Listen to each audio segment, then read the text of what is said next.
Nagsimula na ang malawakang accounting at deployment ng mga tauhan ng Philippine National Police para sa inaabangang 3 araw na INC Peace Rally na magsisimula ngayong araw. Sa Quezon City Police District, maagang nagsagawa ng accounting at jump-off ang mga pulis sa QCPD Grandstand sa Camp Karingal.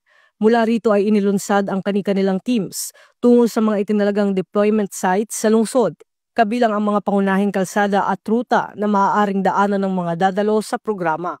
Kasabay nito, naka-full force din ang Regional Mobile Force Battalion ng NCRPO sa kanilang paghahanda at deployment mula sa San Rafael, Metro Manila, bilang bahagi ng augmentation sa NCRPO para sa crowd control, visibility patrols at pagresponde sa anumang emerhensya. Samantala, nagsagawa rin ng hiwalay na accounting at jump-off ang Northern Police District sa Tanigues Street, Caloocan City, kung saan nagtipo ng mga tauhan bago tumungo sa kanilang deployment areas upang matiyak ang seguridad sa northern side ng Metro Manila. Ang maagang deployment ng kapulisan ay bahagi ng mas pinaigting na seguridad upang tiyaking maayos ang daloy ng 3 araw na aktibidad at upang masiguro ang kapayapaan at kaligtasan ng publiko sa lahat ng rally sites. Tinitiyak din ng PNP na handa na ang kanilang communication lines, command posts, medical teams at traffic management units upang agad makaresponde sa anumang sitwasyon habang nagpapatuloy ang INC Peace Rally.